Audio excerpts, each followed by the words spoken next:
बिस्मिल्लाहिर्रहमानिर्रहीम। अस्सलाम वालेकुम, मैं हूं सफिया खान। शामिल करते हैं हेडलाइंस। के इलेक्ट्रिक के किसी शर्मा से ताल्लुक की खबरें आ रही हैं।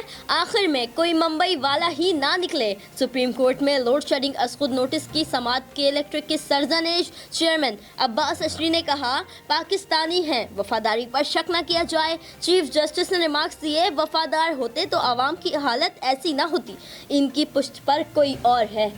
महंगाई का जिन बोतल से बाहर, हंगामी बुनियादों पर इकदाम करने होंगे। वफाकी काबीना की इजलास में गर्मा गर्म बहस। शेख रशीद और फैसल वावडा खुलकर बोले, महंगाई को हुकूमत का सबसे बड़ा दुश्मन करार दे दिया। कहा, दवाएं महंगी करने से लोगों की बातें सुननी पड़ती हैं। गंदम की दरामद बढ़ाकर सब्सिडी की तजवीज़। वज़ीर आज़म ने कहा, सारी सूरत हाल खुद मॉनिटर कर रहे हैं, देखते हैं अब माफिया क्या करता है। वज़ीर इत्तलात शिबली फराज कहते हैं, महंगाई का मसला आने वाले दिनों में हल हो जाएगा।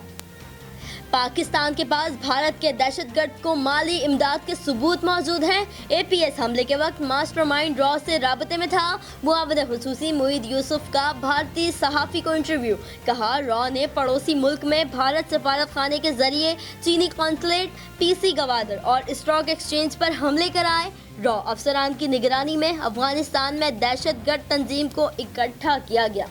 वज़ीर आज़म की सदारत में प्राइस कंट्रोल कमेटी के इजलास में बड़े फैसले होंगे। उस्मान डार कहते हैं, वज़ीर आज़म महंगाई पर काबू पाने की कोशिश कर रहे हैं। कहा, कोरोना वबा में टाइगर फोर्स काम आई। महंगाई में भी वज़ीर आज़म ने टाइगर फोर्स को टास्क दिया है, लेकिन अपोजिशन तनकीद कर रही है।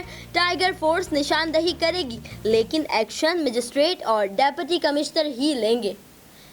गुजरांवाला जलसे से हुकूमत खौफजदा हो गई। कारकुनान की पकड़ धक्कड़ शुरू कर दी। मरियम नवाज का दावा। मरियम नवाज की रजाकारों को गिरफ्तारी से बचने की हिदायत। 16 अक्टूबर तक घरों में ना सोएं। कहा, किसी गैर मुतल्लिका शख्स और कॉल का जवाब न दें।